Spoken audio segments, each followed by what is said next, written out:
नमस्ते। आज हम एक बहुत ही दिलचस्प सवाल पर बात करने वाले हैं। एआई को हम और स्मार्ट कैसे बना सकते हैं बिना उसे और बड़ा और महंगा बनाए। ये एआई की दुनिया की आप कह सकते हैं सबसे बड़ी चुनौतियों में से एक है और आज हम इसी को समझने जा रहे हैं।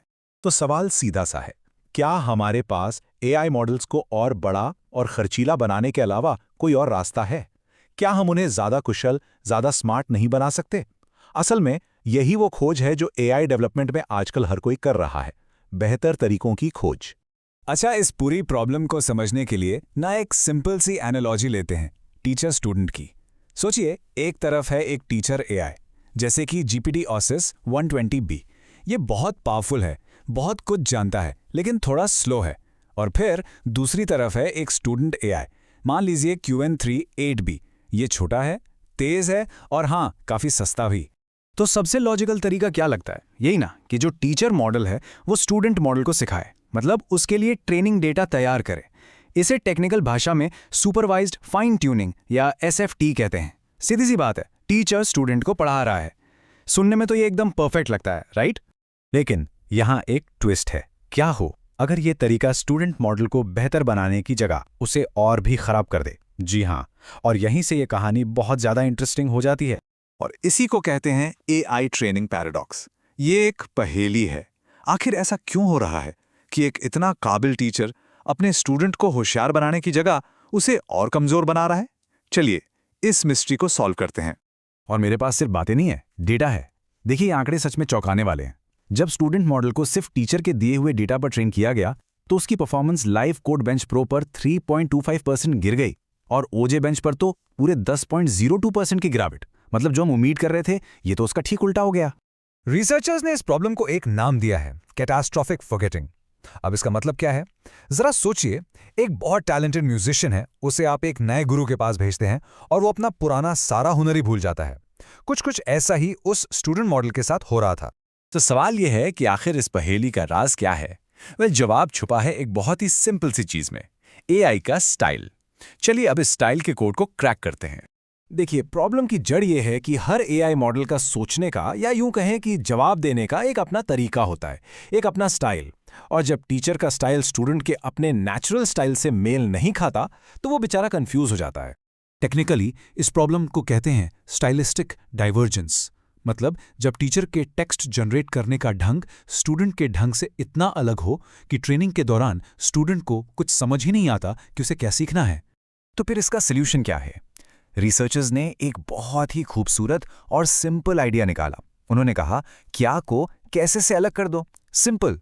अब इसका मतलब क्या है? इसका मतलब ये है कि किसी भी जवाब के दो हिस्से होते हैं। एक होते हैं कैपेबिलिटी टोकन्स, ये है क्या, मतलब जो असल लॉजिक है, कोड है, फैक्ट्स हैं। और दूसरे होते हैं स्टाइल टोकन्स, ये है कैसे, मतलब बात करने का तरीका, लहजा, जो कनेक्टिंग वर्ड्स होते हैं, जैसे ओके लेट्स सी। तो प्रॉब्लम लॉजिक में थी ही नहीं, प्रॉब्लम तो स्टाइल में थी। और इसी प्रॉब्लम को सॉल्व करने के लिए बनाया गया एक नया फ्रेमवर्क जिसका नाम है टेसी।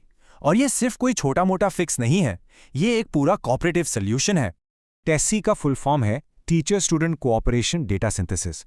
जैसा कि नाम ही बता रहा है, यहां जोर कोऑपरेशन पे है, मतलब सहयोग पर, न कि सिर्फ एक तरफ से इंस्ट्रक्शन देने पर। अब ये काम कैसे करता है? ये बहुत ही कमाल का है। सुनिए, सबसे पहले स्टूडेंट अपना नेचुरल स्टाइल यूज करके जवाब का शुरुआती हिस्सा जनरेट करता है। फिर टीचर बीच में आता है और जो मेन लॉजिक वाला पार्ट है, यानी कैपेबिलिटी वाला पार्ट, वो देता है। फिर एक बाउंड्री प्रेडिक्टर है जो ये देखता है कि दोनों एक दूसरे के काम में दखल न दे, और ये प्रोसेस तब तक चलता रहता है जब तक पूरा जवाब बन ना जाए। है ना कमाल का टीम वर्क? तो सवाल ये है कि क्या ये नया तरीका काम आया? जवाब है हाँ, और रिजल्ट्स वो तो बहुत ही शानदार हैं। आपको याद है ओजे बेंच पर परफॉर्मेंस 10% से ज्यादा गिर गई थी? टेसी के साथ न सिर्फ वो गिरावट रुकी, बल्कि परफॉर्मेंस में 6.68% का उछाल आया। मतलब -10 से +6.68। ये तो जमीन आसमान का फर्क है। और रुकिए, कहानी यहीं खत्म नहीं होती। लाइव कोड बेंच प्रो पर तो रिजल्ट्स और भी बेहतर थे। जहां पहले 3.25% की गिरावट थी, टेसी ने वहां 11.25% का जबरदस्त इंप्रूवमेंट दिखाया। 11.25%। ये सिर्फ कोई छोटा मोटा सुधार नहीं है, ये एक गेम चेंजर है। ये दिखाता है कि हमारे पास एआई को ट्रेन करने का एक कहीं बेहतर तरीका हो सकता है। तो चलिए अब बड़ी पिक्चर देखते हैं। इस सब का एआई के फ्यूचर के लिए क्या मतलब है? ये सिर्फ एक कूल एक्सपेरिमेंट नहीं है, ये उससे कहीं ज्यादा है। तो टेक अवे क्या है? पहली बात, हम और ज़्यादा स्मार्ट एआई बना सकते हैं बिना उन्हें और बड़ा और महंगा बनाए। दूसरी बात, ये कैटास्ट्रॉफिक फॉरगेटिंग वाली जो सिरदर्दी थी, ये उसे सॉल्व करता है। तीसरी, ये एआई ट्रेनिंग का एक नया और ज़्यादा एफिशिएंट तरीका हमारे सामने रखता है। और शायद सबसे बड़ी बात, ये साबित करता है कि एआई की दुनिया में भी कोऑपरेशन मतलब टीम वर्क सिर्फ ऑर्डर देने से कहीं ज़्यादा पावरफुल है। तो मैं आपको इसी सोच के साथ छोड़ जाता हूं। क्या एआई का फ्यूचर सिर्फ बड़े बड़े मॉडल्स बनाने में है या फिर उनके बीच बेहतर टीम वर्क बनाने में? शायद असली इंटेलिजेंस, असल स्मार्टनेस सहयोग में ही छिपी है।